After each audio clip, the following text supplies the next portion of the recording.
winning the Little 500 would be the best experience of my entire college career. What's so special about the Little 500 is the tradition. It's been raced for over 60 years, and you become part of a community of riders who strive for something beyond just the regular college experience. For 61 years, the Little 500 has captivated and inspired. When you walk out on the track on race day, the atmosphere is electric. If you've ever been to the Little 500, it's just like alive. It just gives me chills to think about it. In the 24-year history of the women's Little 500, no team has won more than Kappa Kappa Gamma. Around turn 3 they come. Here comes Zimba for Kappa Delta on the outside and Sap on the inside. Can Zimba come around? Oh! Kappa has won the women's 2006 Little 5. 5 years removed from their last win, Kappa's riders hope to capture their 6th title. Finishing 7th 1 year ago and qualifying 2nd this year, the Army women are a team on the rise. Caitlin Van Kooten making the turn for home. And in 2010, the women's Little 500 goes to Teter. And with one of the fastest women in the field and a total of 3 returning riders, can Teter defend last year's Little 500 victory? Live from Indiana University, this is the Little 500 on HDNet.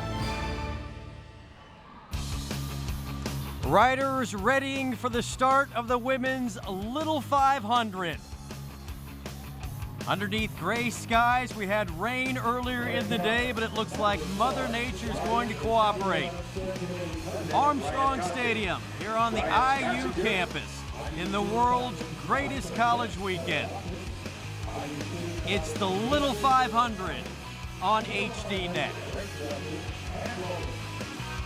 We welcome you to Bloomington. Rich Cellini alongside Jason Sonnenborn, Dylan Casey. Dylan, let's start with you. You rode with Lance Armstrong, the United States Postal Service team. This is a time when riding takes center stage. That's right, Rich. They're racing for much more than just prize money today. They're actually racing for the biggest honor in collegiate cycling. It's the opportunity to get on the stage and kiss that trophy. Well, speaking of a man who knows the trophy and the tradition of this so well, Jason Sonnenborn, two-time All-Star rider, a proud IU graduate. Welcome home, my friend. Yeah, thank you so much. It's our 61st running, so since 1951 we've been doing it here at Indiana University. Race was started to increase student participation, raise scholarships for working students. We've accomplished that goal and it's going strong. Talk about what it does to the campus during this week. Oh, it really brings it alive. I mean, you come back from spring break, you have finals ahead. It brings everybody out of their houses to support their teams. The Student Foundation is absolutely fantastic. It's put on entirely by volunteers. They're not paid, they're students, and they make this race possible. Well, Howdy Wilcox, a job well done, absolutely. It's more than just about a bike race and a celebration weekend of a hard, grueling school year. Let's take a look at the history of the Little 5. In 1951, Howdy Wilcox, the newly appointed executive director of the IU Foundation, was looking for a way to bring the campus together and generate money for scholarships. That spring, he stumbled on an impromptu bike race between 2 dorms. The spectacle gave him an idea. Why not stage a bike relay race modeled after the Indy 500? In May of 1951, the Little 500 was born. The South Hall Buccaneers earned the distinction of winning the very first running.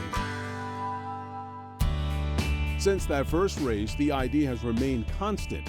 33 teams, 200 laps, identical bikes, all on a cinder track. In 1955, the women got their own race of sorts. It was a tricycle race called the Mini 500. Ladies sported the trikes until 1988 when they got their own Little 5 race. 61 years ago, Howdy Wilcox never could have imagined how many lives his idea would touch. Since that day, more than $1.5 million has been awarded in the form of scholarships. Gentlemen, time to put our focus on this year's race. We do have a definite favorite. We do. The Teter women, they're defending champions. They won team pursuit by 12 seconds. They're deep, they're strong, they're back this year. It's still going to be a great race. You've also got Kappa Gamma. They've won the race 5 times. Pi Beta Phi, they last won in 2009. So you got some teams that know how to win with some consistency. Look for some dark horses in this. Wing It Cycling, coached by Tom Schwegler, a strong team. Army Women, you'll hear a little bit about more about them in a minute. They train a lot on the velodrome, and they're also a strong team. All right, Dylan, however, we may have some favorites, but you're saying being in the back of the pack, maybe a little bit of dark horse, not the worst spot to be. No, not always, especially on a day like this where the conditions are a little bit rough. It might rain, we don't know what's going to happen in the opening laps. We've seen that there's a couple of dark horse teams that have the depth to produce a good squad. Yeah. So it's really up to them to take advantage of the opportunity of watching out for the Teters. Take a flashback and look back at 2010 when Teter ran away with the race. And Jay, we have ABC, Van Kooten, one of the strongest riders in the field. She'll be back again for Teter this year. You can see her back. Last year she was wearing white as a winner of the series events. This year she'll be wearing yellow. She took it hands down. And from what I hear, she's taken all of the spring series events hands down just like that. 3 of their 4 riders returned. They've got depth, and with depth comes responsibility, and that's a lot of weight to shoulder, but I think they're going to really produce an excellent race today. Jay, you always talked about what it means to be a part of a team, how often and how hard you work together. Talk about that point quickly. Well, it's very much a team race. One person can't do it, and that's why I also like Delta Gamma, a team starting on the pole. They have 4 girls that finished in the top 25 of ITTs, so look for them to do exchanges, use teamwork, use their teammates to the best that they can today. All right, let's meet the team from Teter, our defending champs. And in 2010, women's Little 500 goes to Teter. Tremendous job by Teter today. It's kind of hard to believe because all the teams work for that one spot, and for you to actually do it, it's kind of surreal. Best rider for Teter, Caitlin Van Kooten. I didn't put my arms up or anything. I just went like, oh my God. If it happens this year, we'll try to be a little more fierce about it. Act like we've been there before. When you meet the riders from Teter, there's no arrogance or pretense. In fact, nearly a year after winning the Little 500, they still barely can believe they're the defending champs. There's lots of things that are really fun, but winning is really, really fun.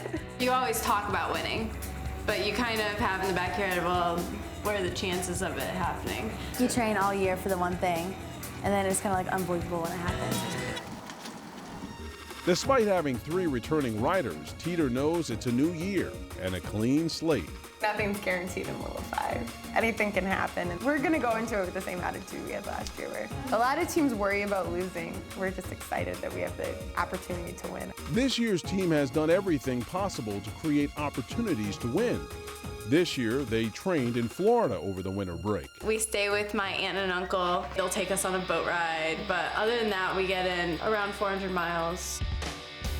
It was harder training than I've ever done in my life, but we had so much fun all together, and we came back and we were so much closer as a team. Teter is fully aware they now wear the targets on their backs.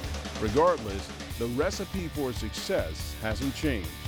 Another page in the Teter dynasty. I think the yellow jersey is definitely a marker. No one wants to let that yellow jersey go. I feel like I'm more confident though. It goes both ways. Win or lose, there's a party afterwards. Go, go, go! Well, Teter might be prohibitive favorite to repeat and win this race. We know how difficult it can be to be a repeat champion. Talk about Army women, a very talented and strong team, and something that you guys have always talked about. They have returning riders. Yeah, they have 4 strong riders and they're hungry. They're starting on the front row, so you got it. They're going to use that hunger today. And look for them to start from that 3rd position, move up quickly and just ride a smart race. Try to take it at lap 100. All right, well, let's meet the Army women. For most teams, finishing 7th place in the 2010 Little 500 would be a proud moment. Unfortunately, the Army women know that a few mishaps were all that separated them from the top. Wow, that had to hurt. We're hoping for good luck this year because we're strong and we're competitive, and we just got to focus on staying on the lead lap. And I think if it comes down to a sprint, we'll be in it. If we race smart, there's no reason that we couldn't be in contention. This year, the team is 1 year older and 1 year wiser with high hopes for the race. I'd say this is definitely our year. We have 3 returning riders and everyone is very well versed in the track, and knows how to get on and off the bike. We're all very aware. We know the other riders. Experience helps a lot because I feel like a lot of it is intimidation. And when you know you've got people who have been on the track and kind of know what they're doing and they have the confidence, it plays a big part. We have a lot of athletic ability and we have really competitive riders. We put in a lot of time and we feel like this is our year. What makes a good team and a good athlete is the hours you put in, you know, when no one's looking. I can trust any of these girls. They're great riders, so that's a really good feeling when you step up to the line. Team certainly high on confidence, and this is about endurance, it's about skill. It's also a little bit of a game of chance. Absolutely. You know, this is a real team sport. And one of the things I really like about the Army women is that they learned how to win the hard way last year. And I think this year they're really focused, they have a lot of confidence, and they're going to really pull it all together. All right, let's introduce the fourth member of our broadcast team, another former IU alum and rider in the Little 500. Here's Liz Brodall. Okay, I'm here with another awesome team to watch, Delta Gamma. Your fans are starting to roll in. I can feel the excitement. What's the plan for today? Ride fast, safe exchanges, and just watch for those threatening teams. Okay, and who are those threatening teams? Teter and some others I won't list. Right. Well, you guys did an excellent job in the spring series. Good luck to you out there. Thank you so much. DG's anxious to get back in the winner's circle. They are. They're hungry as well. And I think with four strong riders, definitely a chance today. You know, Wayne Stetton called these bikes the great equalizer. There's only one gear, and although Caitlin Van Houten's our strongest rider for Teter, that equalizer may come into play, and I think Delta Gamma may have a good shot today. Certainly have a very well-distributed pack and a number of teams that can win it. Absolutely. You know, there's somebody that we haven't talked about yet today, and that's what makes the Little Five so exciting, is at some point in the race, something's going to happen and somebody's going to come from out of the woodwork. And that's what's going to be exciting today. You speak of something happening. We see a lot of things happen that'll catch your attention. All right, we're going to step aside and come back with more of the Little 500 from Bloomington. HDNet's exclusive coverage of the Little 500 will continue in a moment.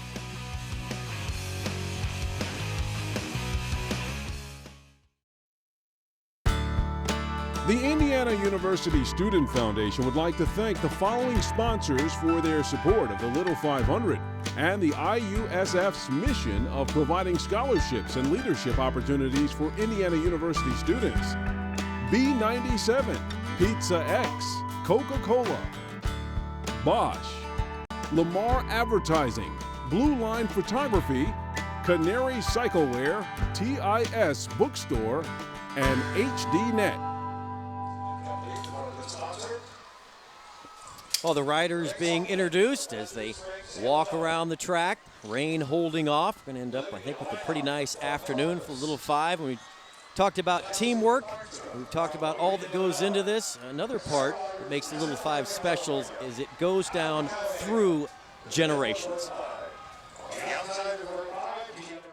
All Little 500 riders face a tremendous amount of pressure, but because of their family history, no riders feel the type of pressure that Sean and Lindsay Ziemba do. My oldest sister, Lauren Ziemba, rode for Kappa Delta in 2002 to 2006. And Lauren came this close to winning her senior year. Here comes Ziemba for Kappa Delta on the outside and Sap on the inside. Can Ziemba come around? Oh! Kappa has won the women's Little Five. My brother, Steve Ziemba, rode for Alpha Tau Omega 2006 to 2009. Steve got first place his freshman year. That crowd just stormed onto the field. It was just like surreal. I was in the crowd's front row with my family watching, and it was absolutely amazing. The crowds, the weather, the race, everything was just, it pretty much blew my mind. I was like, wow, I really want to do this now. I wanted to be out there. I couldn't wait to go to college and come here and do it myself. I've always wanted to race in the Little 500. I've been dreaming about it all through high school, all through middle school, and now my time has finally come. I am currently a freshman rookie rider of Team Emmenon, my first race. My team, Emmenon, is looking very strong this year. We put up some pretty impressive times and sprints, and I believe we are a top contender for this year. Don't faint like I did. Currently, my sister is a junior of Kappa Delta. She's the captain, and the best they place is third place. first would be awesome this year. I'm hoping for it and shooting for it. They're a good team, and if they come first place, I'll be the first one that track giving her the hug. Though they all root for each other, the pressure to match their older siblings' accomplishments is very high. It's such a big deal to me because everyone in my family has had great success in this race, and so I feel like I need to have great success. It's kind of like a sibling competitiveness. Under my brother, he's pretty much one of my idols. Winning his rookie year, he won rookie rider, he won first place. I realized how much pressure and how much training it actually takes to be in this race, that it's much more intense than I thought it would actually be. This is such a huge event in my life, and it's been a huge event in all my brothers and sisters' lives, that it's such a big, the greatest college weekend, that they come down and watch me race against 33 other teams. It's the coolest thing I've ever seen. Makes it one of the unique sporting events in the country. Oh, it definitely is, and Dylan kind of mentioned this as well, but to have 20,000 people, come to a bicycle race in the United States is really unparalleled, and we're happy to pull it all together here in Bloomington, Indiana today. Gentlemen, I tell you what else is unparalleled, and some of the things we see with regard to crashes during this race. You'll see some things that'll make you wince. Everybody gets up and grabs an ice bag and digs some cinders out of their skin. Let's take a look, a little bit of a crash package here from the Little Five.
Quarter mile of a cinder track. And Jason Sonnenborn, you've been on this track. I think this track has probably been in you on an elbow, a knee, or a shoulder. How long does it take you to get some of those cinders out? Yes, Rich, I felt the pain of those cinders, and they have been a part of me. And like many Little Five alum, they will always be a part of you. Those wrecks hurt a lot, and those kids are very courageous and strong just for getting out there and participating.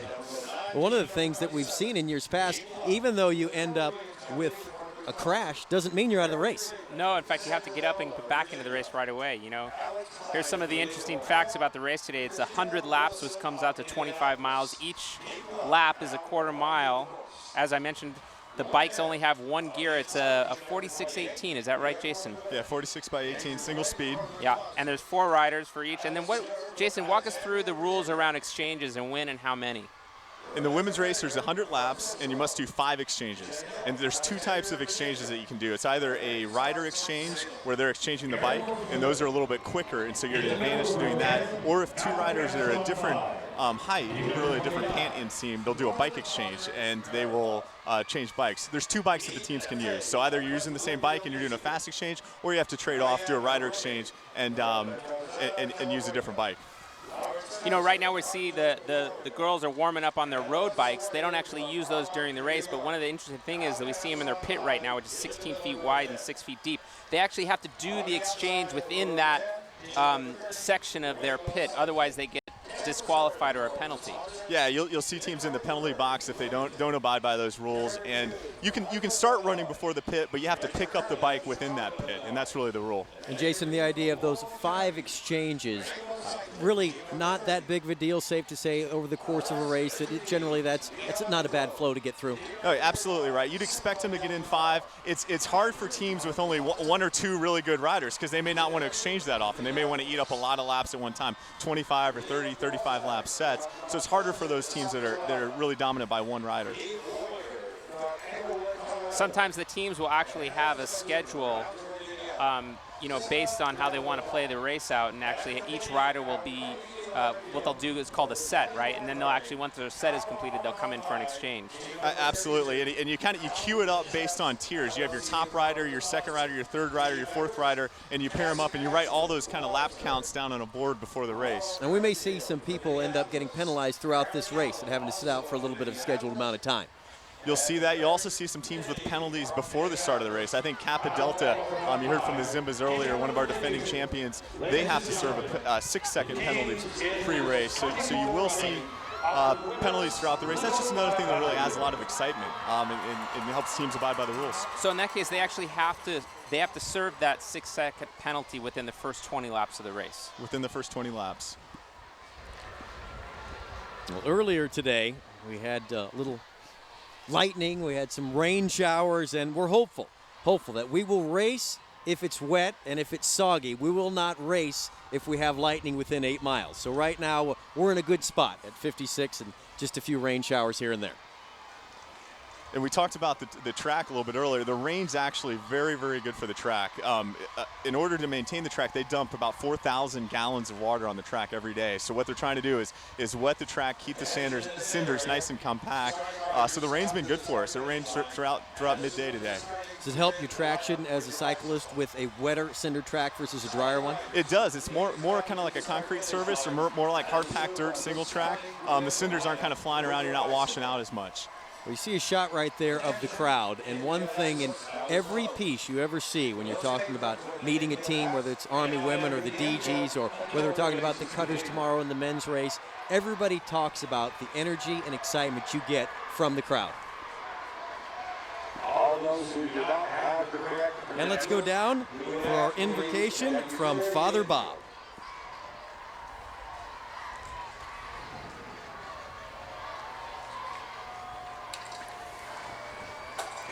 Please join the IU Student Foundation in welcoming the Reverend Father Bob Keller from St. Paul's Student Catholic Center for today's invocation.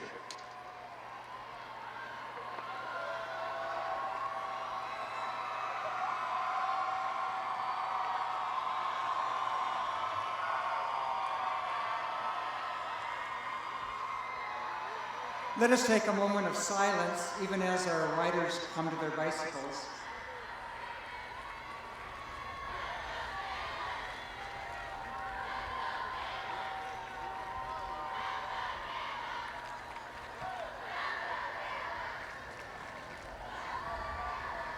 Okay, dear friends, let us take a moment to offer some hope.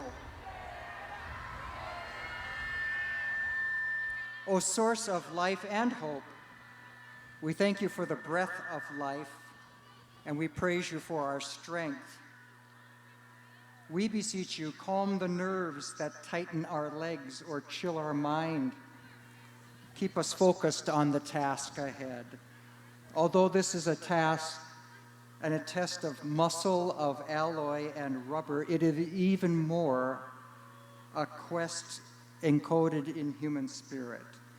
Let each one here display the honor of a true competitor in perseverance, in sportsmanlike conduct toward one another, and in the joy of the pursuit of excellence. Though differently talented, each competitor and team contributes to the legacy of this little 500. O source of all good, make us women of integrity after this race in all that we say and do, that our lives beyond this race will be measures of gratitude and of humble service for all the blessings that have been given to us. Amen.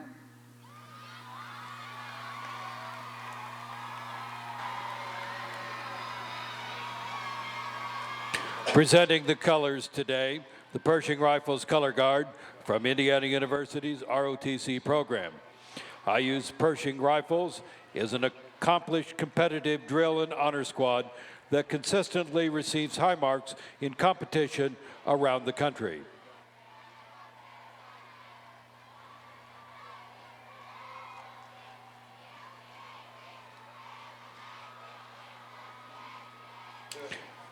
Please join our riders and coaches in celebrating America's freedom and those who now protect it.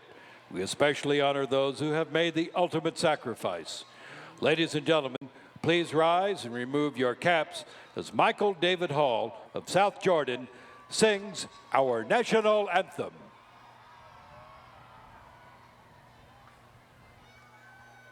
Oh, say, can you see by the dawn's early light what so proudly we hailed at the twilight's last gleaming, whose broad stripes and bright stars through the perilous fight o'er the ramparts we watched were so gallantly streaming, and the rocket's red glare, the bombs bursting in air, gave proof through the night that our flag was still there. Oh, say, does that star-spangled banner yet wave o'er the land of the free and the home of the brave? Michael David Hall from South Jordan.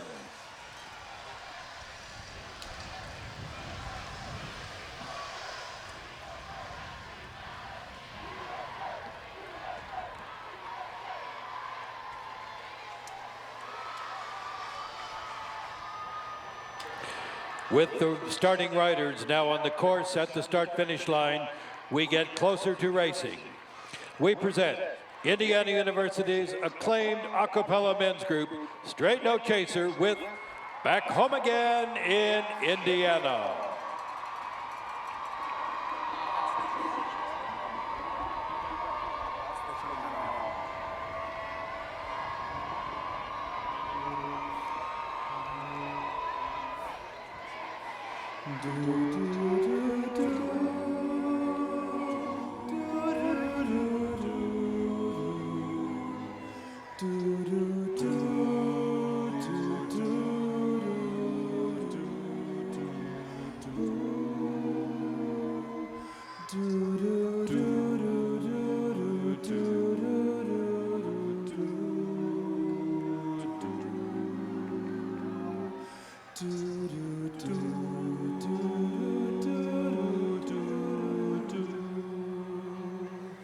Back home again in Indiana, and it seems that I can see the gleaming candlelight still shining bright through the sycamores for me.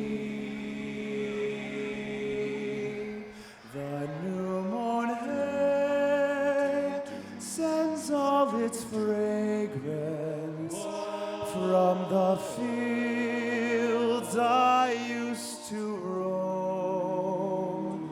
When I dream about the moonlight on the Wabash, then I long for my Indiana home. Back home again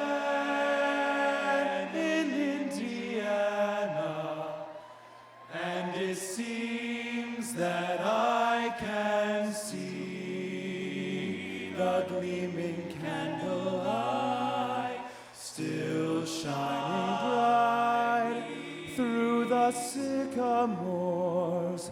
for me. The new moon sends all its fragrance from the fields I used to roam. When I dream about the moonlight on the Wabash, then I long for my Indiana home.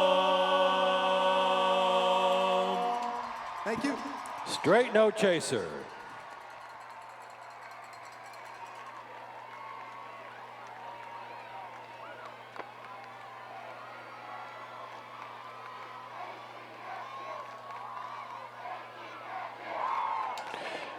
If you are in the infield and not wearing official credentials as a participant or official, please move into the stands or spectator areas. Only properly accredited personnel are permitted in the infield during the race. We welcome to the stage today's race starter, Little 500 race director Pam Lobig. This is Pam's last year as race director. The Little 500 riders, IU Student Foundation staff, students, and steering committee members thank Pam for her dedication to Little 500, both as a rider and as the event's main coordinator. Pam Lobig. Hello, and welcome to the world's greatest college weekend. Riders, this is it, the 24th running of the Women's Little 500. Remember, ride smart, keep your head up, good luck, and Godspeed. Now, the words we've all been waiting to hear. Ladies, mount your Schwinn bicycle!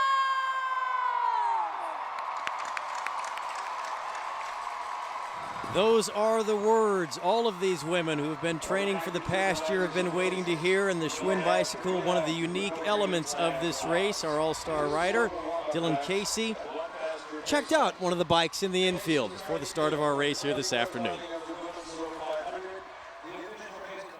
I'm down on the Armstrong Stadium infield right now with one of the bikes that's going to be used today in the Little 500. What's interesting about this is that all the teams use the same exact bike, and each team of 4 riders has 2 bikes to share among them. You'll notice a few major differences between this bike and the bikes that you ride every day.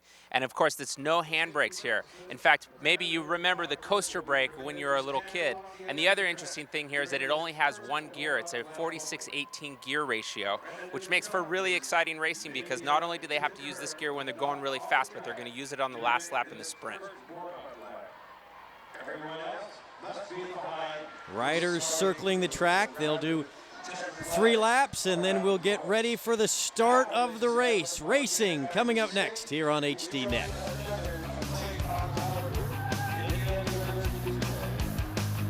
The Little 500 will be right back here on HDNet.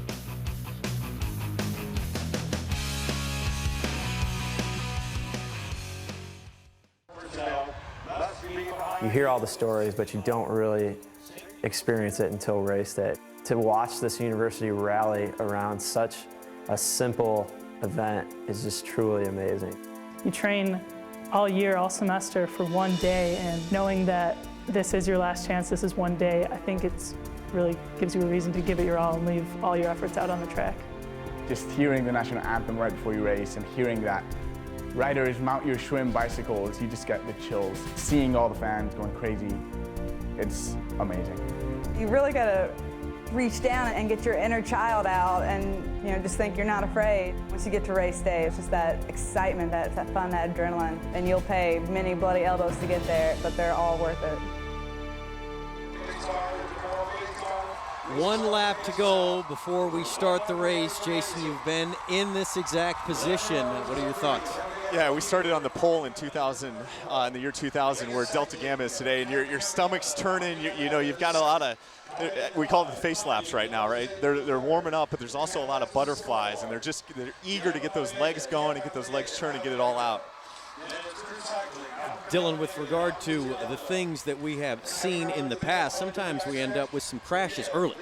Yeah, you know, everybody's nervous. They've been out here for over an hour or so getting ready and going through all the pomp and circumstance of the day, and it's actually time to race. But all those nerves come to a big crescendo as soon as they round this corner and we see the green flag, and that leads to crashes. There they come around turn 4. Delta Gamma on the inside of the pole team. Defending Delta Gamma, Teter, and the Army women in row number 1. And the 2011 Women's Little 5 underway. 100 laps to determine a champion. That's Kelsey Kent on the bike there for Delta Gamma, a really strong rider, 3 years. She's sitting in the saddle, looking well taken over right from the start. Yeah, you know, everybody's looking around. They want to see what's happening behind them. They're trying to set the pace. Stay up front, not do too much work, but also keep the field strung out a little bit. You know, you can already see some of the riders are starting to straggle off the back. Coming out of the fourth turn. And that's really a good first lap. I think they had probably spoken before the start of the race and said, hey, you know, Kelsey, go ahead and pull, you know, 3/4 of a lap, and then Caitlin, I want you to pull through. They just look really smooth and fluid there. The top teams up front do. Yeah, you know, you saw the flick of the elbow, and that's kind of a universal signal that says, okay, I'm done doing my work. It's time for you to come up and take a pull. Well, that's an interesting note that I'm not sure very many people would understand, that you would have the top 3 teams in the front row actually working together at the start of a race. Yeah, you know, sometimes it's actually better to be on the front working than it is to try to fight in the pack for a position. Maybe it saves a little more energy, but oftentimes it's a lot safer to be first or second or in the top couple of riders, especially in the beginning of a race. Well, we have seen that throughout the years, that trying to stay out of the wash is what we've called it, is certainly beneficial. And Dylan's point on safety is just absolutely right. So the reason you ride up front early in the race is just to remain safe, remain away from the wrecks. It's hard to win the race in the first 50 laps of the women's race. You probably won't see that, but safety is really important. So that is one reason to ride hard and ride up front. Caitlin Van Kooten and Teter, your defending champs, wearing the yellow jersey. You can see the ladies out there smiling a bit. The pace isn't real hard. They're kind of taking some face laps. That's Caroline Brown on the front there for Pi Beta Phi. She's an outstanding rider.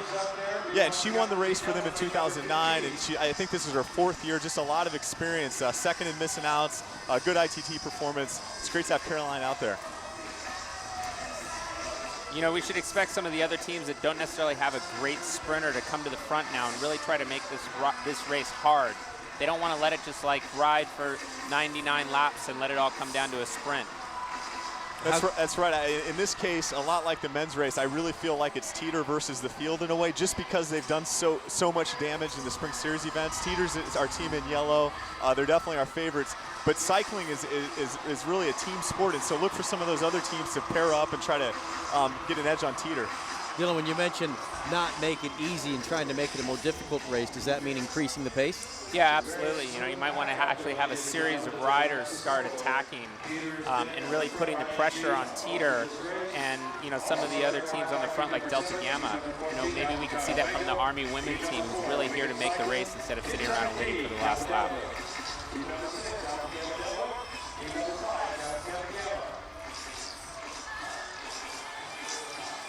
You know, the other thing that's interesting to note this year that's slightly different than some of the years past is that the wind is actually going across the track. So we don't necessarily have a headwind, tailwind situation like we've had in the past, and sometimes that can actually make a race faster because there's no benefit from sitting in. Yeah, we've seen, I think it was 3 years ago, that on that back stretch, people were really settling into a stiff wind.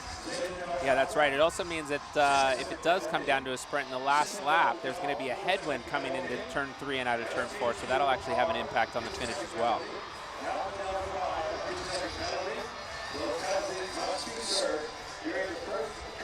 You can see Caitlin Van Kooten there on the front for Teter. She does look really smooth on the bike. We've talked, you know, Teter, prohibitive favorites, but you know, Caitlin Van Kooten, arguably one of the great riders in the history of this event. Yeah, she definitely is. She goes down there with some greats in the women's race, like Jen Wanguren from Roadrunners, Ann Holterhoff from Kappa Alpha Theta. She's with what she's done in the spring and winning last year. If she can win again this year, you know, she definitely ranks up there and is a true Hall of Fame candidate.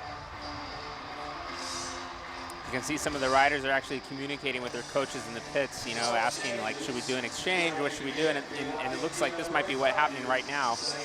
This is Phi Mu coming in for an exchange. That's Lauren Posley, another family connection. She's her cousins, Dan Posley and Mike Posley, rode for Phi Delta Theta. So now we begin to see exchanges. A couple of them there in the pits. I'm happy to say still a very clean start to the race. I think, to your point, Jason, with the rain and the moisture on this track, we haven't seen any of the tires fly out from underneath the bikes. Yeah, I think we've got a safe surface, and we've got a lot of experience out there too in the pack.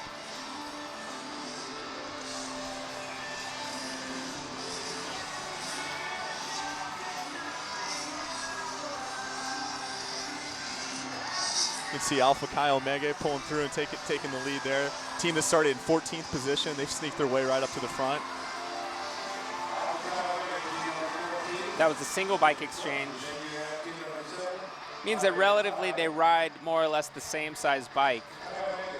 Yeah, and those are the fast exchanges because you kind of keep your momentum. The rider getting on starts running before the rider bringing it in gets there. Because the whole perspective is when you're in the pit and you're getting that bike, you don't want to lose too much distance. Oh, we have our first crash of the race. Oh, and it claims a number of riders back near turn 3. I see Kappa Kappa Gamma, a favorite in purple. You have Pi Beta Phi. She actually lost her shoe. She's trying to get it on. And you have some agony. Yeah, that's definitely some cinder pain there, you know, and that's what we talked about. It's the first 9 laps of the race is traditionally when that crash happens, almost as if it were on the menu. Well, you can almost predict when it is going to happen. You know, we started off quick. The top teams were kind of taking their pulls, and then it slows down. Here we are on lap 10 of a 100-lap race, and wrecks start to happen. That's right. We got the yellow flag out right now. So Jason, walk us through what the rules are on the yellow flag and the creep. Well, as soon as we get that young lady taken care of, the yellow will leave us. Here's the wreck, Dylan. Yeah, and, you know, looks right up on the inside gutter. Oh, no, it was out there. Somebody just not paying attention, and you see that huge chain reaction. Nowhere to go. It was Army Women was in black, and that was Alpha Chi Omega kind of on her hip, and it looked like a bump. Yeah, she looked over her shoulder to the left, and what happens is you have a natural tendency to then move the other direction. That's absolutely right. See, her arm was kind of straight, which she wasn't quite as loose on the bike where she could handle that bump at that point. We're trying to get an ID on that Alpha Chi Omega rider. We certainly hope she's okay. So 3 bumps into 14. Yeah, you know, that's also one of the hard things about these bikes is that you can't do the micro adjustment to your speed because you don't have handbrakes. In fact, there's almost like a little bit of a delay when you go to put on the brakes before it actually slows the bike down. Kelsey Tharnstorm, the injured rider for Alpha Chi Omega. Happy to see her up. You can see Army Women working under the yellow. Rachel Stark, the one who applied the bump, but to your point, very well dissected, Dylan, that a look to the left and a drift to the right. And yeah, and I hate, and you don't really want to point it out and say Army Women did anything wrong there. I mean, there's a lot of bumping and racing, and you know, let's go downstairs to Liz Brodall. Okay, so I'm down here where the wreck occurred. We have a Gamma Phi Beta and an Alpha Chi Omega rider that was hurt. There are a lot of key teams that were affected, the Thetas, Kappa, like I said before, Alpha Gamma Delta. So we're thinking for the riders right now and hoping that they're okay. Thank you, Liz.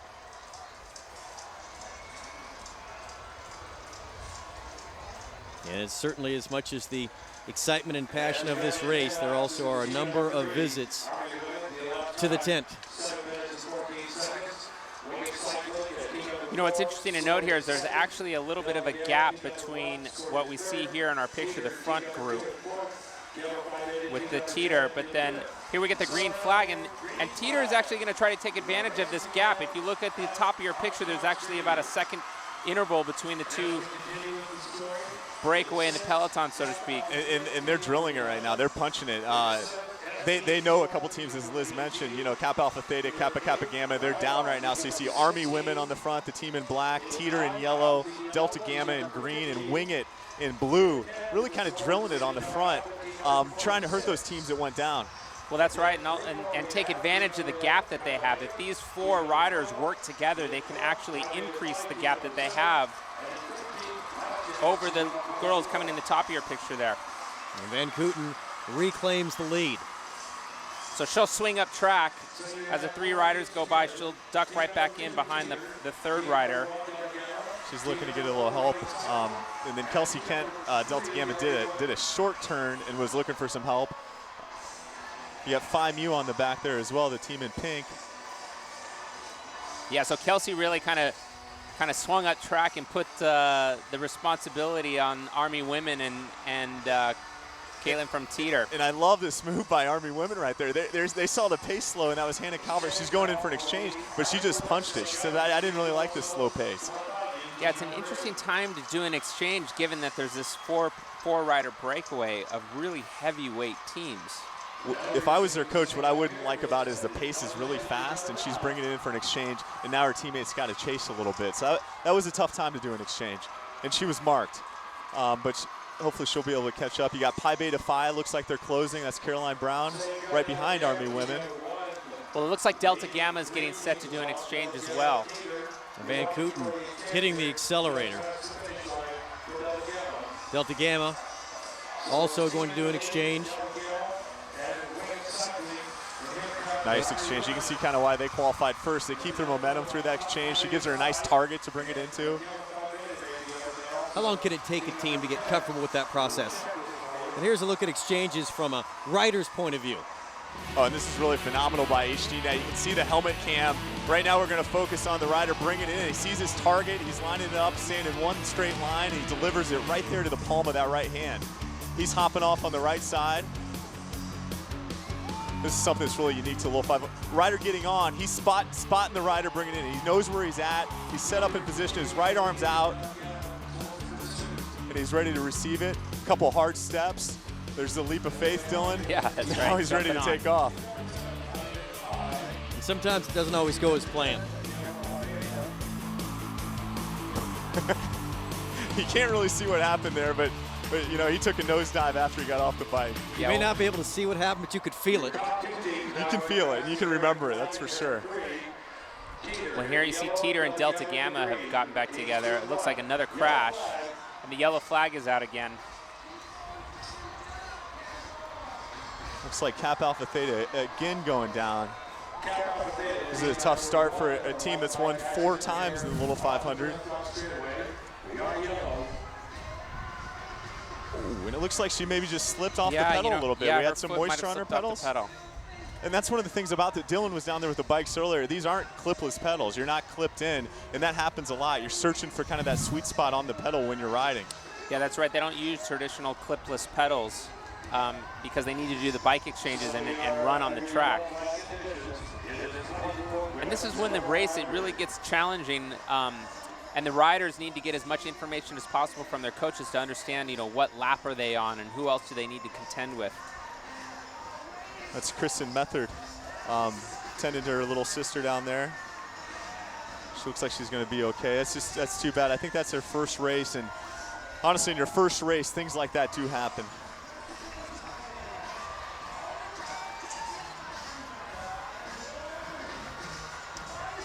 No women's team has won more Little 5 titles than Kappa Gamma. On average, they win a title every 5 years. It has been 5 years since their last Little 500 victory. Once again, they have a talented team that could get them back to the winner's circle.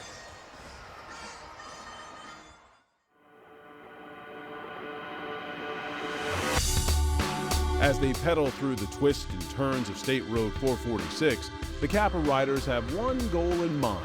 But for this team in particular, it's not just personal satisfaction that's on the line. Kappa's a really strong legacy. We have the most wins out of any women's little 5 team, so every year we did work hard to keep it going. We don't want the Kappa legacy to die. Since 1996, when Kappa's legacy was born, the sorority has never gone this long without a title. Around turn 3 they come. Here comes Zimba for Kappa Delta on the outside and Sap on the inside. Can Zimba come around? Oh! Kappa has won the women's 2006 Little 5. The most victories of any team in the Little 500. Incredible performance. But they've been competitive every year. I think we consistently have strong teams. Every year we've had the team that can do it, and I wouldn't say this is necessarily the strongest, but I feel just as confident as I have the past few years. Even more confident just because we all have a little more experience this year. They also have more depth. We have 4 really strong riders. It's going to take one of us standing out as the sprinter if we do get ourselves to that last lap and we're up there with the lead pack. We're all strong, we're confident putting any rider out on the track at one time. There's not one person that we want to use more than anyone else. I feel like you just have to go into the race being like, we're going to own this, like we have this, like we're going to put everything out there. Determination from the seniors to go out with a bang and keep the Kappa name alive. It's really awesome to know that you're doing something that's making all your friends and your house proud. It's just like being a part of something bigger. We're proud to be Kappas, we're proud to ride for Kappa and just contribute something bigger than any of us. Katie Sauter and Monica Bayless, the pair of seniors for Kappa Kappa Gamma, and the field is certainly strung out at this point in the race. Well, you've got a little bit of mayhem right now. Caitlin Van Kooten, who has won ITTs in team pursuit, she's laying it all out on the line right now for Teter. She's got a gap. She's bringing it in for an exchange. Looks like a bike exchange. You'll see the touch, a little bit of loss of momentum. Delta Gamma is with them, but Teter's got about 200 meters on Delta Gamma right now. The teams that are chasing are Pi Beta Phi, Gamma Phi Beta, Wing It. So we've basically got 2 groups right now, and Teter's kind of putting everybody in the hurt locker a bit. Emma Coughlin on the bike for Teter. And there's Emma. Teter in the yellow jersey. Emma's a rookie that's been very strong this year, finished in the top 10 at ITT. She got a little bit of that legacy from her older brother, David Coughlin, who rode for the Cutters in the mid-2000s. Yeah, you know, Lauren is really going to have to navigate a lot of traffic here. You can actually see her yelling at some of the slower riders to move out of the way. Right now, she's trying to put some distance between herself and the Delta Gamma team. And we're only 23 laps into this race, and it almost seems as if you see DG's getting a little windbreak there from some of the teams that are down. She's trying to get through on the inside. Whereas Lauren Coughlin just looks comfortable. She's kind of in that TT form right now, just rolling it. Got somebody on her wheel just holding on. Well, you know, again, we talked about how there's not much of a wind this year, and so that's really going to help. Oh, wow, that was close. Oh, my gosh. Well, it was you close. See Coughlin just get by on the outside. I'm sorry about that, Rich. No, it was close on one end. Caught somebody else. You know, that's why you really just have to pay attention, especially in these moments where there's just so much traffic and riders just spread all over the track. Yeah, it's not a small race. They've got 32 women's teams, 4 girls on a team. There's a lot going on at one time. And you can see Coughlin's just in the zone here and is aware of that. Scoots right to the outside. And DG on the inside. And now back to the green flag. Well, and actually a lot of credit to those 2 women that went down right there. What she did was she got up and got out of the way, which is absolutely the right thing to do. Wow, I mean, it's really, you know, it's amazing we're 25 laps into the race, 75 laps to go, and Teter is already putting a significant distance between them and the rest of the field. Our defending champions are certainly acting like defending champions out there. Full gas on the front. Kind of all alone right now. Go down to the pits and check in with Liz. Hi, I'm down here with Jim Kirkham, who's in the pit of the Pi Phis, and they're half lap down. What are we thinking? We had a very unfortunate accident. Someone didn't exchange, came right to the leaders of the pack, and we went down. We're like 3/4 of a lap down. We're going to keep chasing and see if we can catch back up. Thanks. Very tough, but I'm not going to quit until it's over. Caroline, how's she doing? She still feels strong? She got hurt in that crash, but her spirits are high. She's probably going to go on the bike here again real shortly and see if we can make up the ground. Thanks. All right, and Teter going to come in here for another exchange. Here's an exchange now for Teter, team number 2. You know, this is when it really matters for the other teams to kind of keep their cool and not let the race walk away from them. You know, if they take their time and work together, they can actually bring Teter back. Susan Laurie off the bike for Teter.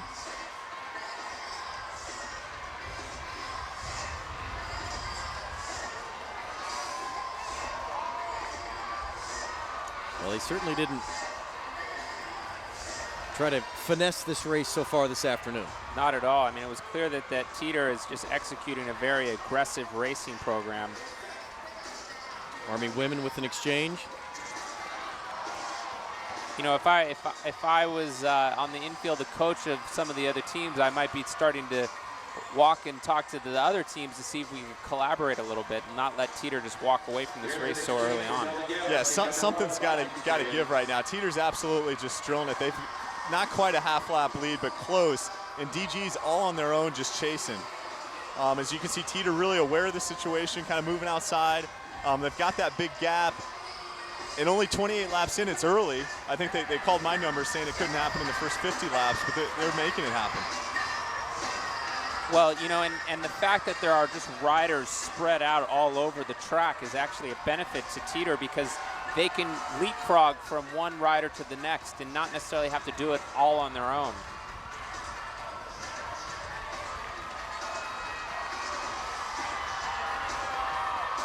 All right, so we need to check on this at home, but you see a couple teams there with Teter, and I believe they're a lap down. We need to check on that. You see Teter, Phi Mu, Gamma Phi Beta, and Pi Beta Phi all together. Emma Coughlin, hometown girl from right here in Bloomington, exercise science major on the bike for Teter, your defending champs. And with that, you get the yellow jersey. You can see Emma actually yelling to the rider in front of her to move out of the way.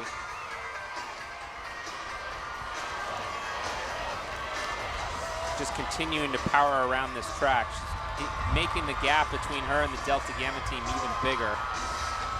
Taking a look over her shoulder just to see what's happening behind her. And I am getting word that the teams with her right now are lapped, so Teter's all by themselves. As far as 30 of 100, Jake. Yeah, just as far as being on the lead lap with that group. The second group, I think, is led by Delta Gamma.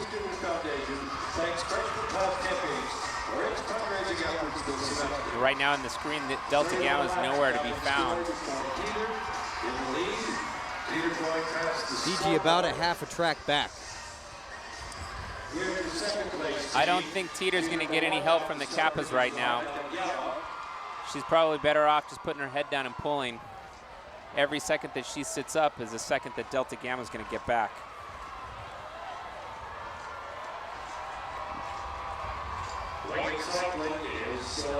Four teams on the lead lap. Teter, Delta Gamma, Army Women, and Wing It. So teams that we had talked about, Jay, and that you had pointed out, coming to the forefront right now.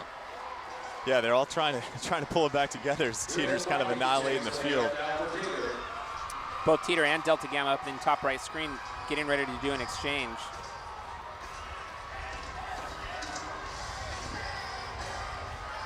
You see DG bringing it in for an exchange. Let's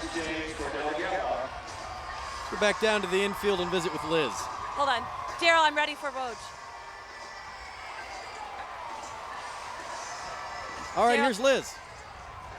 Are you guys, can you hear me? Yep. All right, so I'm here with Teter coach Woj. What's the plan right now? You're up. We're going to lap the field. We're a half lap up right now. We've lapped some of the better teams, the teams we were most worried about. We got a half lap lead on the second best team. Our best rider's about to get back on and close this down. Yeah. I've noticed the team has remained strong, setting Caitlin up. Yep, setting her up for victory. Hopefully we can just sip some tea on the last 20 laps and just enjoy ourselves. Well, good job. Sip some tea, is that a reference because it's chilly out, or is that a reference that means the race is over? It's one thing to say the race is over early. This is really, really early if you're coaching the lead team. Yeah, at the rate that Teter is racing and they're talking about sipping tea for the last part of the race, they better have a lot of tea down in the pit. And the race is not over until it's over, so, Right. Anything could happen. Absolutely. You see people getting up with their bikes and running into other people, Love the man known as Woj, Chris Waitoish, but he's got to keep his girls alert down there as well. Well, and, regardless of the sporting event that you think of, whenever somebody gets out really, really far ahead early in an event, it's tough to keep your focus. Oh, it sure is, and especially since they're out there all by themselves. They don't have anybody to help them. They're not looking at anybody. Everybody else is just traffic or more or less in the way. And especially with, over 60 laps to go, they're going to have to spend a lot of energy staying focused on exactly where everybody is, or else somebody could come up from behind. We see DG chasing a little bit there. That's Kelsey Kent on the bike for Delta Gamma. Kent's a good story, Jay. The senior was on the team when they won it in 2008, so trying to finish strong for a little 500 career, and we've got another crash. AZD on the outside. And I think what's happening is that the girls are getting tired a little bit, and they lose their concentration for just a second and happen to clip a wheel or the tire slips. Her teammate getting back in to keep up with the race. It looks like we do have yellow, so we're on a caution. So I pulled my watch out on these lap times, and Teter in the last part of it was under yellow, just barely, but she did a 41-second lap, and that's quite quick for a women's race. So there's a reason why they won Team Pursuit by 12 seconds, and they're riding with that form right now. They're obviously on top form. Well, now we're under yellow. The gap has to remain the same between all of the riders. This is a great opportunity for Delta Gamma to take a big, deep breath, and as soon as that green flag comes out, to really punch it and try to take back some time out of Teter. Yeah, I'm with you, Dylan. They're going to need some teamwork, and they're going to need some smarts to get themselves back in this race.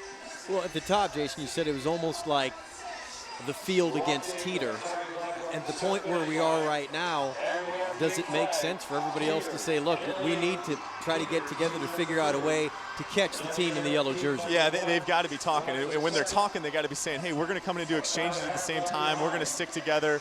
DG really, really needs some help. And we'll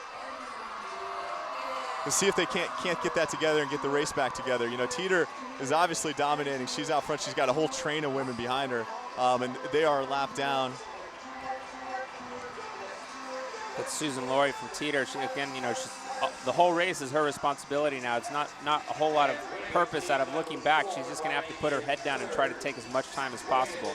And Dylan, talk a little bit about what is it like to be on the front an entire race. I mean, they're out there, nobody's really pulling through. She's just, it's literally like a time trial, like a triathlon time trial or something. Well, the benefit is that all she has to do is sit down and really attack the race and not worry about what everybody else is doing. And so there's an advantage to that. She knows what she needs to do. She knows kind of the job at hand, that's for certain. That's right. Well, it's the same for Delta Gamma, and they really have to push right now. I mean, otherwise they don't want to let Teter walk away with this race. Looks like we've got something in the Kappa Gamma pit. It was a bike exchange, and then she looks injured, a little bit of a washout.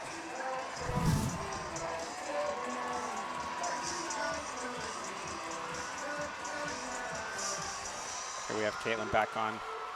And that's not good news for the field. No, because it's, as their coach just mentioned, that she's really looking to have Caitlin finish this race off and lap the field. And sip tea. Don't forget the tea. I think Teter's been doing this all spring as well. When I got into town, it's like they'd already taken a little bit of the zap out of the field. The field knew and sensed how strong Teter was. They've been punishing him all spring, and they're absolutely doing that today. Caitlin Van Kooten, senior. Here's an exchange. And there you see the leader, and here, right, is DG. That's your second place team right now. And it's only a straightaway. So just to keep it in perspective, if DG can rally, they do have a chance. Teter's got a lot more horsepower right now and a little bit more than a straightaway lead. Kelsey Phillips on the bike for DG. We're going to take a break from Bloomington.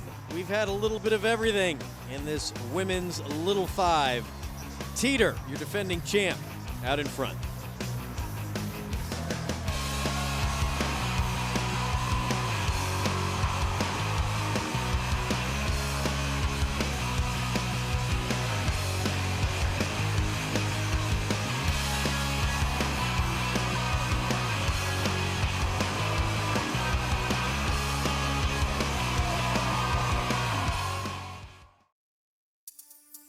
There's just something about it that makes you want to go out there and train and makes you want to push yourself harder. You know, you get out there, you're having a bad day, you know, the bike doesn't care. It's so challenging that you want to be able to do better. You want to prove to yourself that you can push yourself above what you thought you could do. Every day it's so intense, and every day you feel that adrenaline rush every time you get on the track.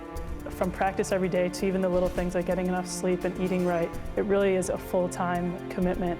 I actually did not like endurance sports or bicycling before the Little 500, but after the Little 5, I am enamored with biking now. When I first started riding my sophomore year, I remember thinking, is this something I really want to be spending 5-6 days a week doing until I graduate? And now I can't imagine not spending 5 or 6 days a week on my bike.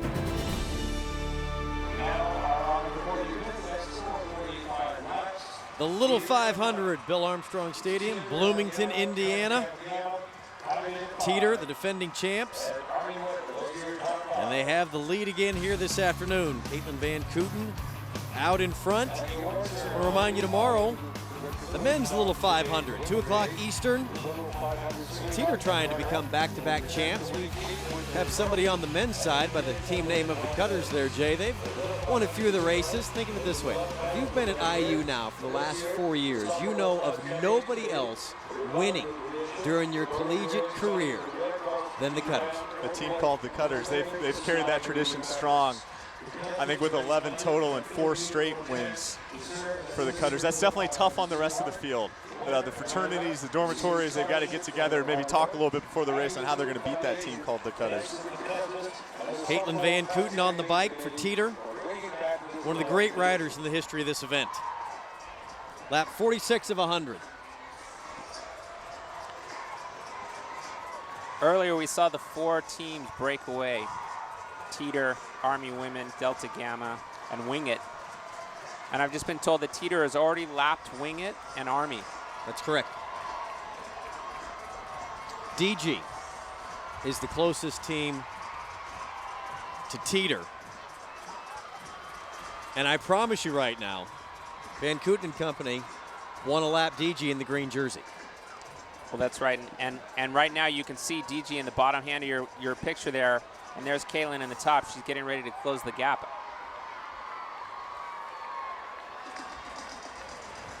So going from experience, this is how Chris Wojtowicz likes to win. He won the race in the year 2000. He's a coach of Teter for the Cutters, doing it the same fashion. He likes to take this lap. That's what he's all about. So he's really got these girls trained to be able to do this. They'll do an exchange. Caitlin goes out and Lauren Gowdy comes back in. Yeah, it's good. You can see the riders have these little stickers on the top of their helmets. I think I mis-ID'd Emma Coughlin for Lauren earlier, but Caitlin with a great set. Dylan, you see her with those clear lenses in today. You know, everybody kind of wears different eyewear depending on the conditions. Yeah, well, this is definitely a clear lens day given the weather. You know, when we were setting up for the race, it was pouring rain out here. It's still cloudy. Yeah, we don't know what's going to happen. It looks like the Doppler radar shows that it's going to be clear. Of course, right now Teter is looking at a clear track in front of him. So roughly 60 laps to go, 50 laps to go, and this race could almost be over. And the enthusiasm and excitement right now that comes from Teter's trying to catch DJ and lap the entire field. Well, you know, this is something that we haven't seen in a long time. I mean, especially so early in the race. Yeah, we've and I'm trying to. Teter in yellow, there's DG in green, so about a quarter of a lap. They're closing. I mean, Dylan, talk about psychologically, it's got to be so hard knowing you've almost losing that lap as opposed to getting that lap. Yeah, you know, I mean, it's just such a tough situation to be in, and Teter, Laura, right now, she's really benefiting from all of this traffic because she, even though it's difficult to work her way through it, she can kind of use it to draft slightly.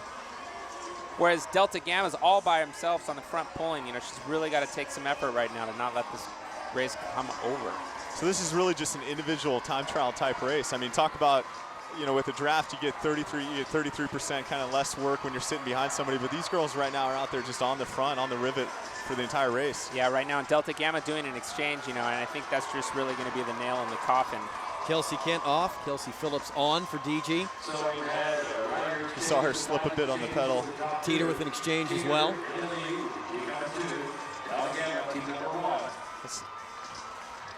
Well, I would imagine that Teter's going to want to do just a couple of exchanges back to back to really just close the gap down. So knowing you'd have a set number of laps, a short number of laps to go all out. Yeah, because then they can kind of sprint instead of, you know, trying to do 10 or 20 laps at 80%. They're just going to sprint 2 or 3 laps at a time. Let's take a look at how Teter has gotten to the position they're in right now. Caitlin Van Kooten, their dominant rider. You see them starting up front where they want to be. You had 4 teams early there at that point, Army Women and DG and Wing It. And then they got that gap. They're just missing that wreck, right? Just floating to the outside. Yeah, and a couple of really well executed exchanges, putting Caitlin back in there, who's just really putting a lot of power on the pedal right now. There's a bike exchange from Caitlin Van Kooten to Lauren Gowdy. You see a little hug down there in the pit, you know? Good work today so far, right? It's a team effort. Tease on us. So it looks as if Delta Gamma is now being lapped. And they are right there. And folks at home, that's our second place team, Delta Gamma. So Teter has established a 1 lap lead here at lap 52 of the Little 500. And there are only 100 laps in play for the women. Emma Coughlin skirting around some slower traffic there on the outside. Emma just a freshman.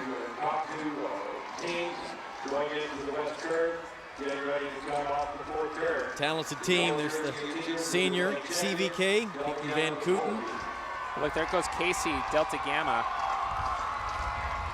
Teter's coming and doing an exchange. You know, it doesn't look like Delta Gamma's going to give up yet.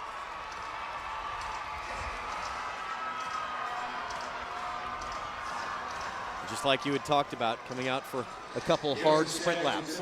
Yeah, that's right. You know, and Teter's actually now a quarter lap down, and Delta Gamma are really putting some effort out right now. 6 minutes, 6 seconds. Delta Gamma, team number 1. Susan Laurie really going to have to put some effort to close that gap back down.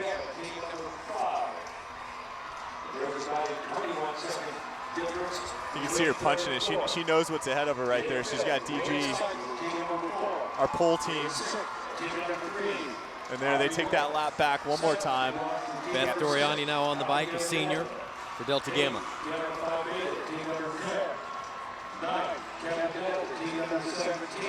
I have a feeling we're going to have 45 laps of this going back and forth.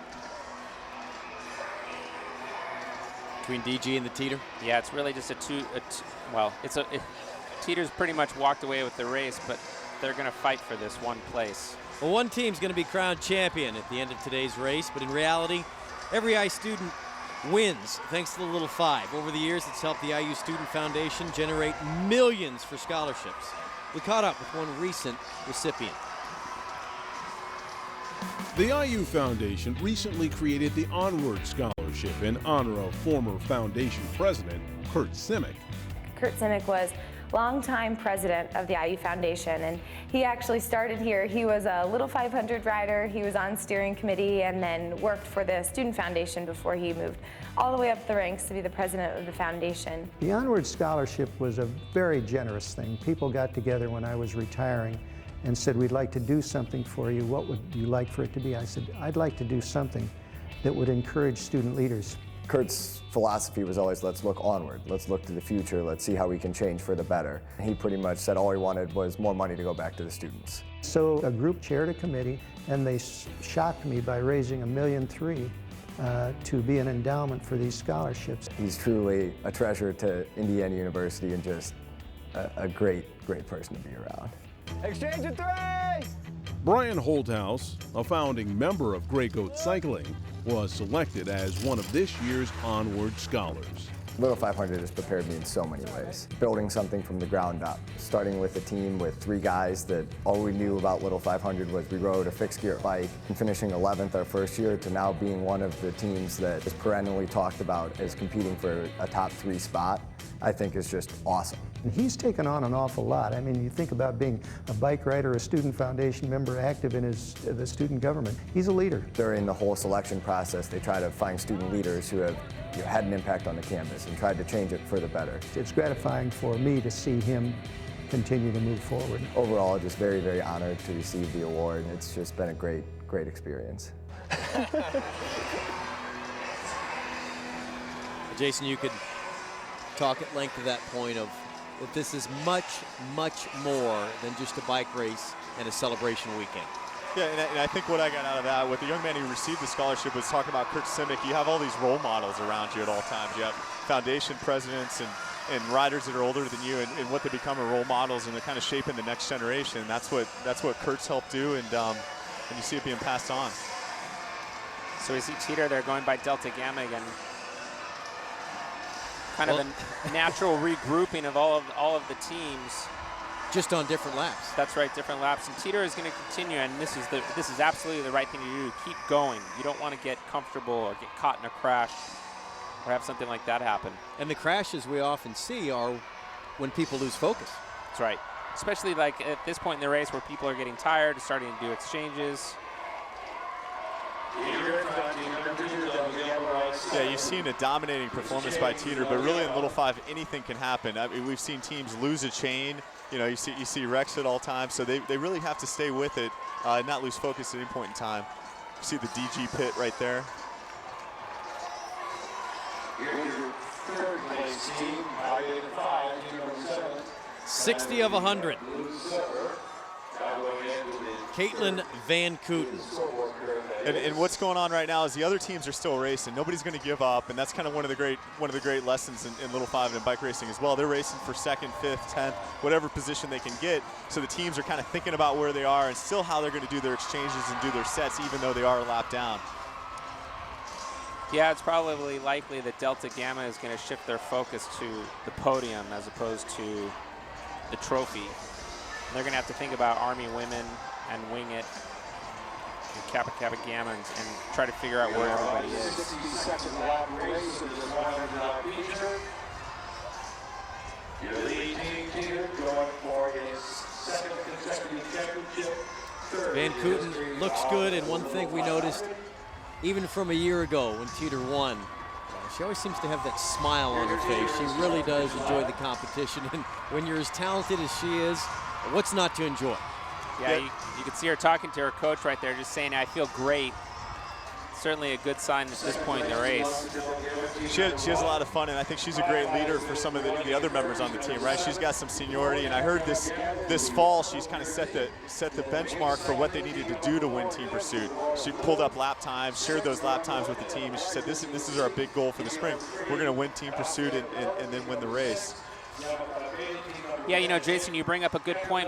You know, what a lot of people might not know is that in the weeks leading up to today, the teams are actually competing in a series of events with the time trials, the individual time trials, the team pursuit, and really establishing their order on the start grid. And Van Kooten and company go out of your picture and give you a look at the rest of the pack as they filter through. 32 teams in total started today's race.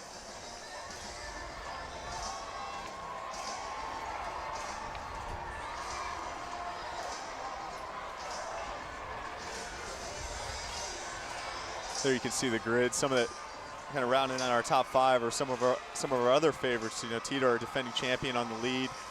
But Delta Gamma, Pi Beta Phi, Kappa Gamma, who's won the race 5 times, and Wing Cycling, a relatively new team, continuing with those top 10s, is up there in 5th place.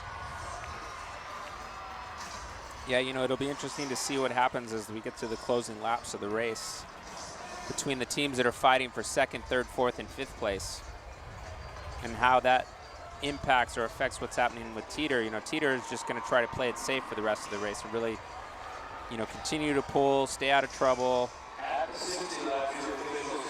But we'll see what happens. You see it on Caitlin's face. There's just a lot of gratitude every time she comes around right now. It's you know, she's taken that lap. In years past, you've seen guys kind of pull their hands off the bars and salute the crowd. She's taken a lot of gratitude. She's still riding well, obviously. You know, putting the hurt on the pack, but she's earned it right now. See Woj with a little sense of comfort in there, telling them Delta Gamma's on. And you can see the pit sign saying, "Hey, Delta Gamma's behind you, just FYI." I would expect Delta Gamma to do something here. I mean, they can't lay down with 35 laps to go. Certainly, you'd like to see an attack. You'd like to see something happen. You see Army women up out of the saddle. Caitlin's had her hands off the bar, so she's got to react a little bit. Just stay safe.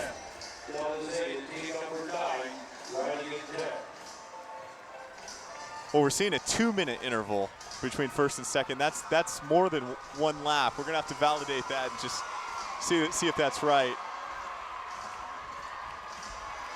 I think it's only a lap. So I'll ask those guys to go back and check that in the booth. But 1 lap's closer to 40 seconds.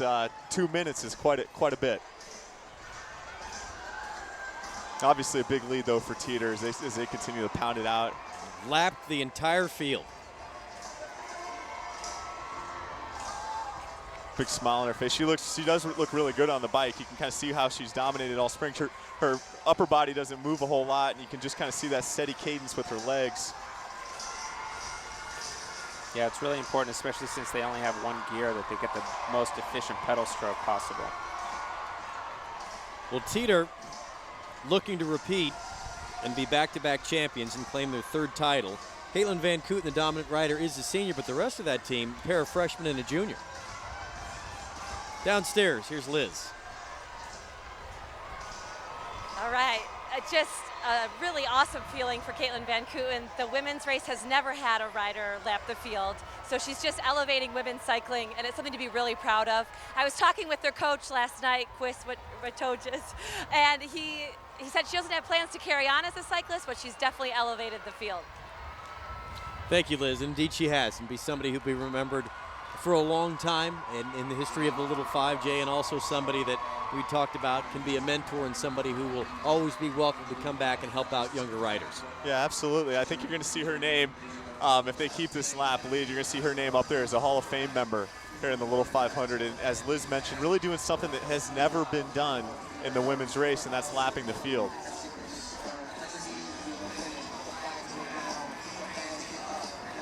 And now she's just enjoying it. Still working, but really enjoying it. See the team of Coughlin and Gowdy, they're freshmen, Laurie, a junior, and CVK, Caitlin Van Kooten. So right now, Teter's doing an exchange, and Delta Gamma's going to take advantage of that and really try to step on it here and take some time out. Beth Doriani on the bike.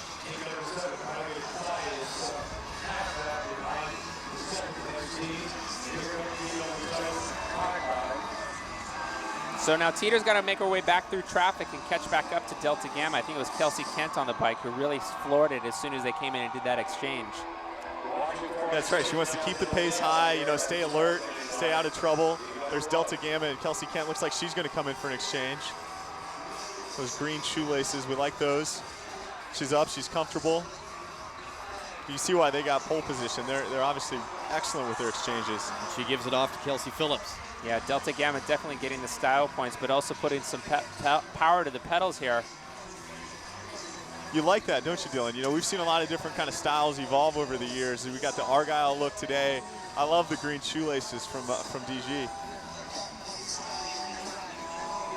Well, you know, we see Laura Gowdy really suffering there to close the gap to Casey in Delta Gamma, who's got a pretty good gap right now.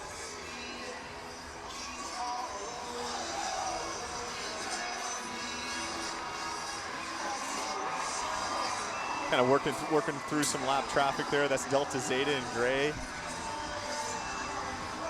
Trying to catch back up to that DG rider, as Dylan mentioned. And with the catch-up, that would mean that they would be 1 lap ahead. Yeah, that's right. You know, it's funny. I think that this is basically what's going to happen for the rest of this race, where these two teams just battle it out. But it's great to see Delta Gamma not give up.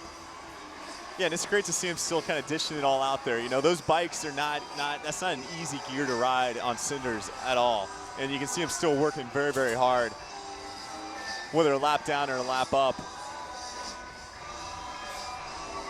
And Teter going to do another exchange. And they work their way back to a lap advantage momentarily. Emma Coughlin getting on the bike for Teter. DG got by on the inside there.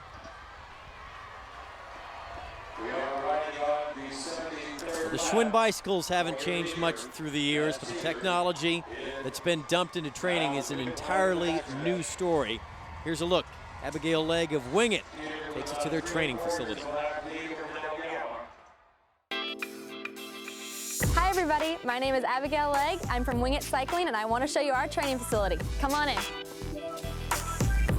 We're actually in an apartment complex basement just outside campus, and I think I hear some of the girls inside training already. Let's find out.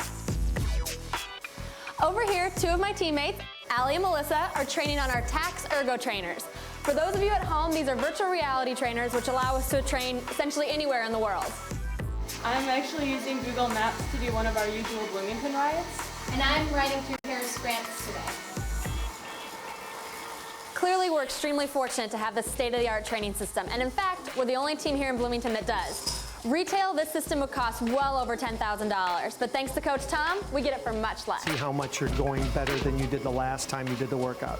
The trainers give us the ability to train effectively because it's not always 80 and sunny in Bloomington. Certainly not in the fall and winter, where most of the really effective training for Little 5 takes place. But it really doesn't make us a more, trophy adequate team. The thing is, it gives us more opportunity. We can buy this stuff, but that doesn't mean we're going to win the race. You can't throw money at a problem and expect to cross the finish line first. It's about having people train more effectively. It gives us more opportunities to develop the riders more fully. And finally, here's our video room. Here's where we come to analyze race footage or exchange footage or ITT footage or anything that we need to analyze after we're done practicing. Here you can see we have Allie coming in. She's coming in really good. She sets her pedals around here and she's sitting back. Probably around here, ideally, we want Allie off the bike. And that was a look at the Wing It Cycling Training Center. Thanks for stopping by. Back to you, Rich. Thank you, Abigail. And there's the Wing It pit. I tell you what, Abigail can ride a bike. She's also a pretty good broadcaster. I think we might need to get her up here in the booth pretty quick. Absolutely. We have a strong record of riders graduating to the booth, so we can certainly make room for it. Teter has lapped the field. Defending champs trying to go back-to-back. Just 25 laps remaining. I got to admit, that's new for me. I haven't seen anything like that in a little 500 training camp before. Dylan, is that something that pro teams are using today as well? Well, I'm sure, it's interesting to note that how serious they take this race, utilizing all of the latest technology for training, especially given the weather here, so I would imagine that that's quite important. Yeah, you heard Tom a bit though, and he said all the technology in the world isn't going to win it for us, but it's going to help us a bit. Yeah, that's right. I think I've heard some other stories of some of the teams actually taking spring break down in Florida or having a break training camp down there, chasing the sun. University breaks that they do that on. Really, Christmas break, you try to go down and get your legs, and that's around December, getting some base miles in, and then spring break, a lot of teams go south or they go west, or they stay right here at the track, but they're focused more on speed work at that time and also working on their exchanges for quals, which are coming up. But yeah, a lot of time and a lot of effort go into it, and there you can see also a lot of funding as well. Well, yeah, I mean, you can see how much effort goes into this race, not only in the organization, but then the amount of resources that are really put together to bring a team, put together a race-winning team. Did you ride for Johan Broneel? Yes. Did Johan have anything in common with Tom? When he's down there in that coaching segment? Johan was certainly known for his affinity for technology and really leveraging everything that we could in order to have a competitive advantage.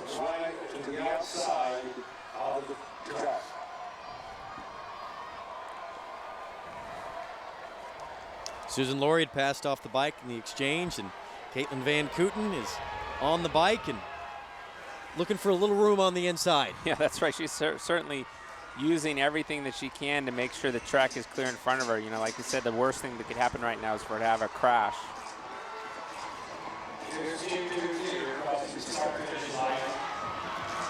Clearly the celebrating is beginning early. As a rider, I don't think I could ever celebrate that much until I was actually crossed the finish line, but it's clear that they have so much confidence today. Taking a lap a little bit earlier than normal. They know Friday night's the big night in town. Everybody's going to be out tonight. Yeah. The women have done their job, and they're going to get ready for Saturday. Look, Mayor Sonnenborn, I understand that you have elections to win here in Bloomington as the unofficial mayor during this big weekend, but I'm going to have to side with my partner here, Mr. Casey. I just am always a little on edge, in any event until it's done. I mean, who knows? The things we've talked about, equipment malfunction, chain malfunction, you just don't know. Yeah, it's so true. Especially with so many random variables here today, and at the end of the race when people are starting to get tired. And really, to think about it, they are celebrating 24th women's Little 500. The field's never been lapped like this with one lap down. So to put in perspective, to think about 24 years and this has never happened, right? A lap down, and how well Teter is riding today. They really are riding well, really are crushing it. First women's Little 5 in 1988. A great story there, how it got its start. Kappa Alpha Theta in 1987 attempted to qualify for the men's race. Really wanted to join the Little 500. They didn't make it in 1987, but in 1988, because of that, the Student Foundation began to put together the women's Little 500. Teter, obviously a strong team, but it came down to a few key moments where they really took advantage of either somebody crashing or a gap opening up between Teter and some of the other teams. And then just flawless execution with the exchanges and clear focus. And Dylan, to your point, they also caught a break when a crash happened. They were the ones who just escaped and missed out of it. And I don't think that would have anything to do with the result, with what a strong team they are, but they have been fortunate as well this afternoon. Well, that's right. We saw from the very opening laps of the race that Teter, Caitlin, was on the front. And, when that crash happened, the first crash early in the race, she was on the front, and then we had that small gap that was created. Of course, went to yellow. The gap was maintained. When the green flag came down, they really put their foot on it, and that's when everything started to come to fruition. We'll be back with the finish of the women's Little 500. You're watching for the event number 20. 11, Bisley, Mike and 9, Frederick.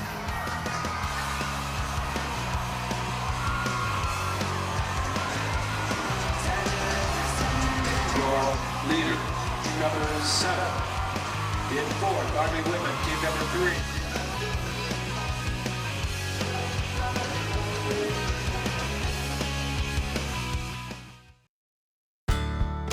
The Indiana University Student Foundation would like to thank the following sponsors for their support of the Little 500 and the IUSF's mission of providing scholarships and leadership opportunities for Indiana University students.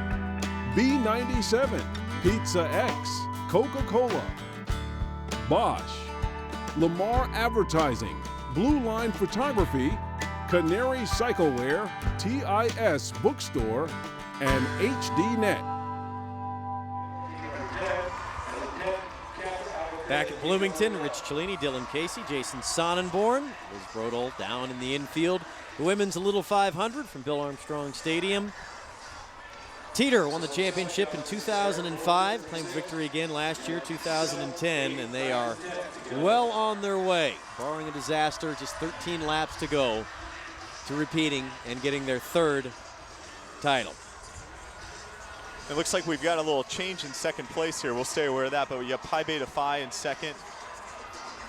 Delta Gamma, Army Women, Kappa Gamma. There's going to be a real fight for whether it's second, whether it's third place. Nobody's going to quit out there. So you're going to see a lot of teams, you're going to see a sprint for second or third just being on that podium.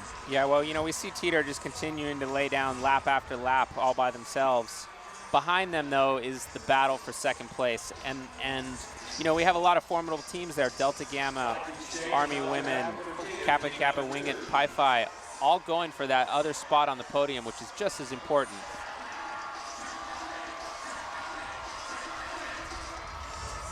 It's a good exchange. Emma Coughlin from Teter is coming back in.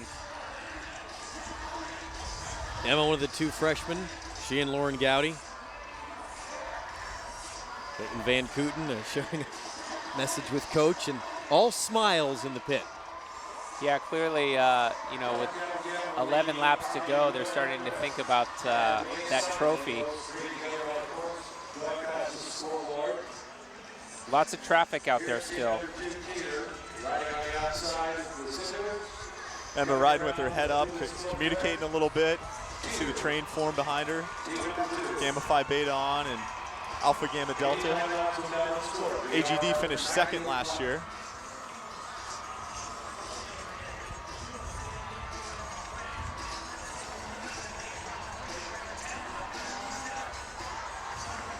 Pi Phi and DG's battling for second.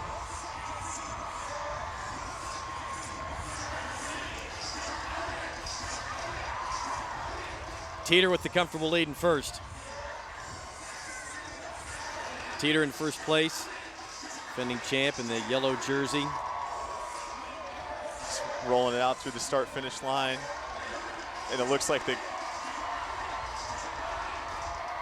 is the field trails. Yeah, and these are the girls that are really battling it out for second place, second and third place right now.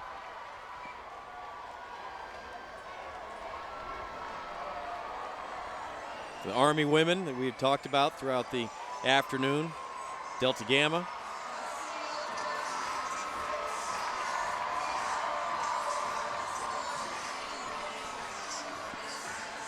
Teter continuing to do exchanges. I guess they're going to have the luxury of determining who crosses the line in first place. You don't get that very often, do you? No. Doing everything you can just to hold on and try to win it. Now you can not only win it if you're Teter, but you can try to figure out how you want to look aesthetically. That's right. Decide who's going to cross the finish line.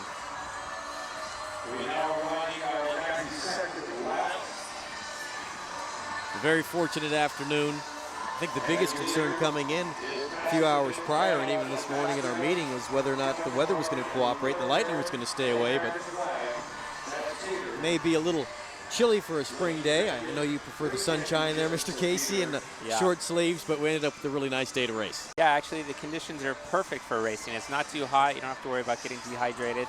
I think what's going to be interesting here with 8 laps to go is that with all of the lap traffic and kind of everybody spread all over the place, we're going to see an interesting sprint for second and third, fourth place. Yeah, I'm starting to get word here from the booth that the timers and everyone's doing a great job to keep it together. But obviously, you got Teter on the front. You're seeing first team, back-to-back champions since Kappa Gamma did that. Fighting for second is Delta Gamma, our pole position team in green.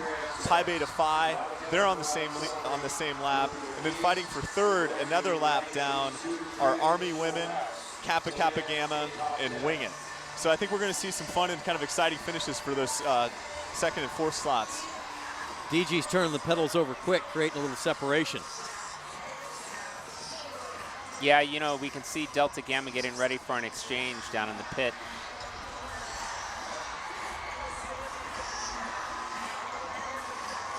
Beth Doriani waiting. Will be just tap. She has the second and the alternate bike. There's the DG exchange. So we'll pay attention to where Pi Beta Phi is, the team in light blue. They're back probably 50 meters or so Caroline Brown's on the bike for Pi Beta Phi, and those two teams are fighting for second place right now. So not letting anything out, not leaving anything on the track, but still dishing it, really fighting for second place. Carolyn Brown. So we see closing the gap quickly. Right, and we see Beth on Delta Gamma. You think she'll do any more exchanges, or is she going to try to finish this race off? Well, let's see. That's not their, Kelsey Kent is really their strongest rider, so I wouldn't anticipate that she'll finish. I think you'll see another exchange out of DG. I'm not certain, obviously. But she's really looking over her shoulder, trying to keep an eye on Pi Beta Phi. Yep. And Caroline Brown's won the race for Pi Phi before, and obviously going to leave it all out there for second right now. So she's got some experience, right? She knows what to do. I think that's a younger rider for DG on the bike.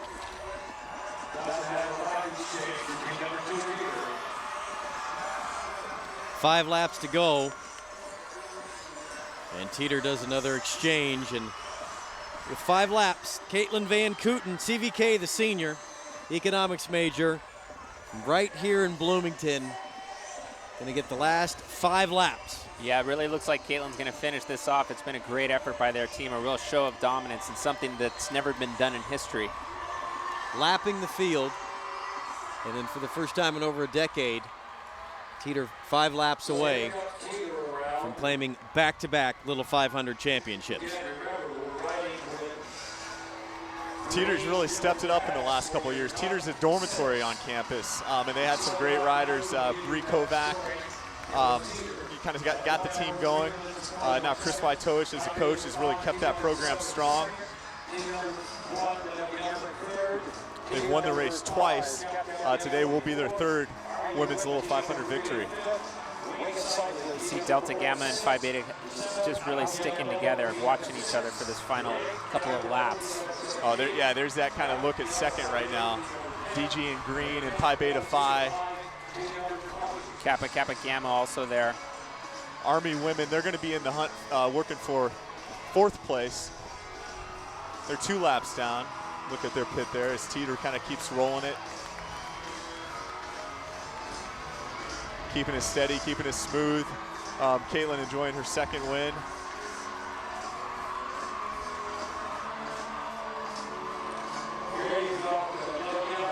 Less than a mile to go.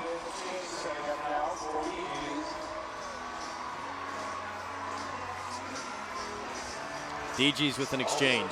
Yep. Put it in Casey Dogs.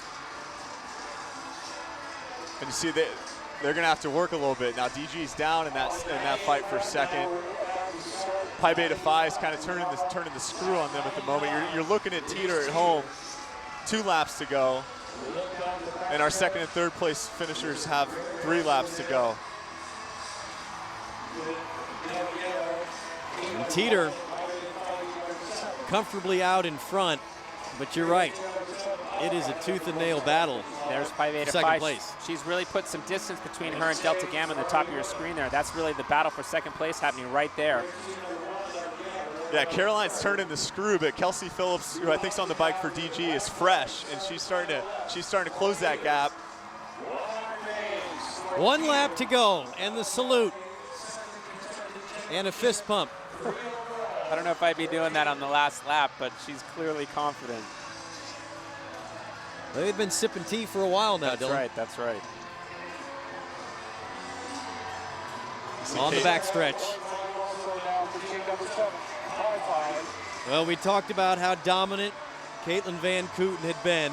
And Jason, you said if she can come out here and win another Little 5, that she'll go down as one of the all-time great riders in the history of this event.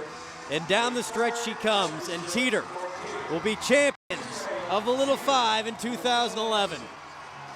They lap the field and they repeat. Yep, let the celebrating begin. Of course, now we have the battle for 2nd place unwinding. You've got Caroline Brown on the bike for Pi Beta Phi. It's got 1 lap to go. You're right, Dylan. She's getting the white flag right now. So 1 to go, and Army is chasing strong, the team in black. Earlier we had word that Army was 2 laps down, but still getting it strong. I think that's Hannah Calver for Army trying to close the gap. Brown looking strong in the back stretch. And what I've learned in years past is never count on this information that we got. The riders down there in the pits know more than we do. Army could be in it for second, but I think they're 2 down. You can see Pi Beta Phi a little bit ahead of them. Carolyn Brown. Team number 7, Pi Beta Phi. They'll get second.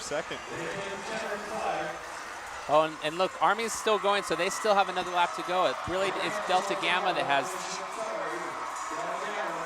DG finishes 3rd.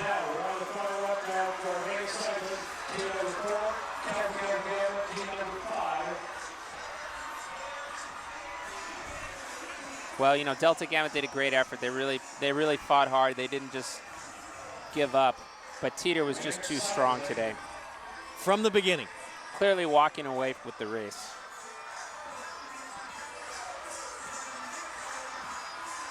Makes all the hard work worth it. It is great to see these teams come together and really put so much effort and energy and focus into one day. Proud parents down by the pit.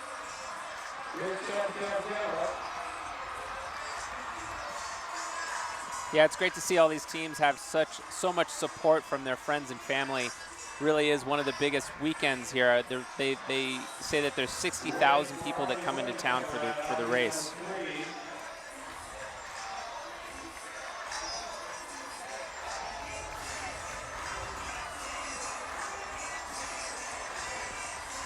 Our race results from the day.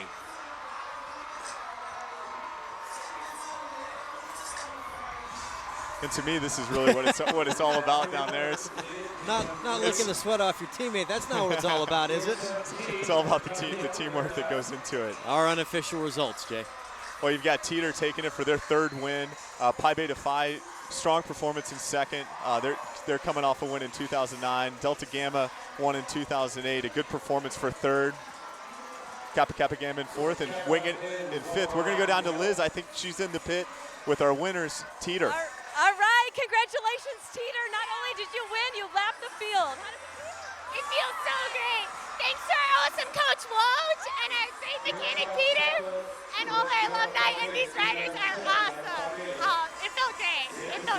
That was my dream, to see somebody else do what I did back, 11, 12 years ago. They did it, and they did it by more. They won by more. I'm so happy. I'm so proud of them. Emma Koff, first race, how did it feel to be part of the women's team?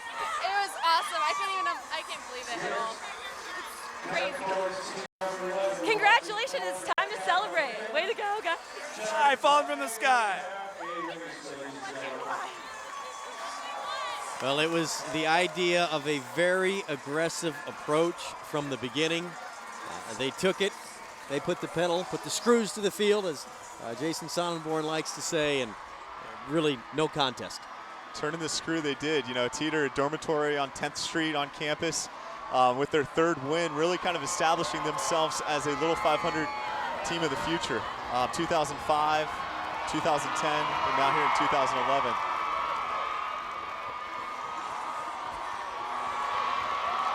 Well, they got to get ready for their victory lap, and of course the ceremony on the stage, the trophies. Oh, this is where the fun really starts for them. They'll drink a little milk up on stage. They'll get a lay around them. They'll do the victory lap in front of all of their peers in college.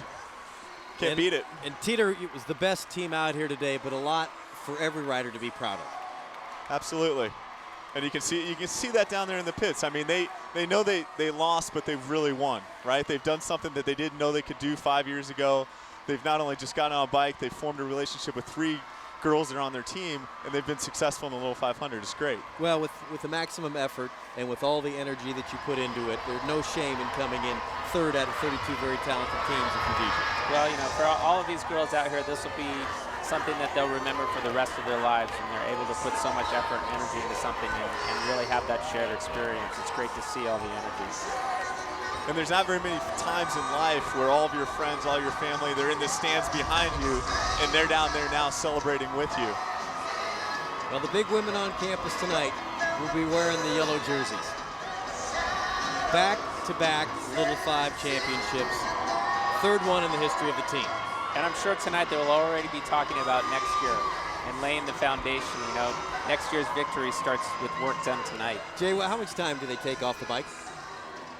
Well, it just depends. I mean, I think Caitlin Van Kooten has some cycling goals. So yes. what they're looking to do is maybe to keep racing throughout the summer. But hey, in all honesty, Rich, what the riders do is they get together, they go to Oliver Winery up north of town, you know, have a good day. And this is not just one team, but all the teams, right? You take a little bit of time and you celebrate and you kind of reminisce and you start to think about what just happened. What a wonderful event.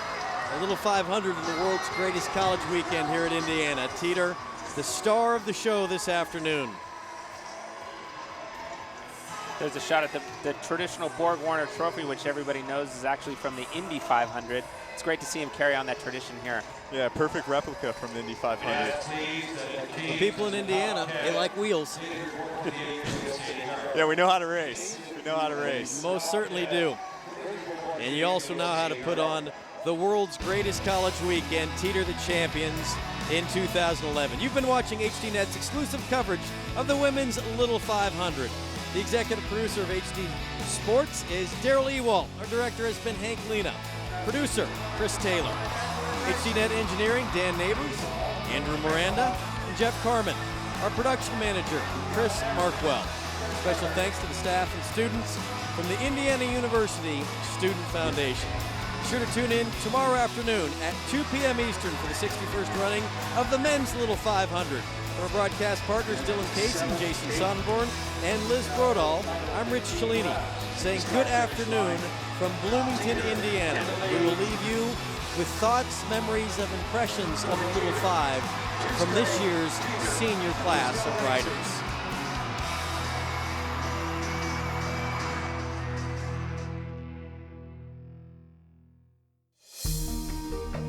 The thing that I'm going to remember the most is the fellowship, the friendships, and obviously the hard training that we've put in, all the hours, but mostly the friendships that have been developed through this.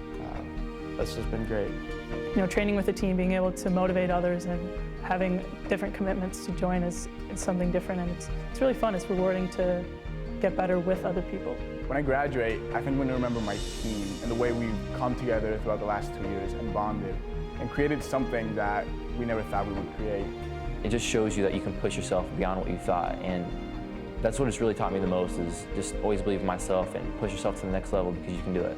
I'll definitely miss just the companionship of the people. You really get close to your teammates. You might have known them before or hung out with them a few times, but when you start training, you're with them every day. It's just like such a big thing, and I'm going to look back on it like in years to come and just be really proud that I was a part of it. I think it will just be the close of one chapter. I can't imagine not riding my bike anymore. It will just not be on the Little 5 track and not be with my girls. And oh, that's so sad. What will stick out in my memory the most will be just the teammates that I rode with, just the great experiences of, you know, working with 3 or 4 other guys to accomplish a goal. It was, you know, nothing compares to that.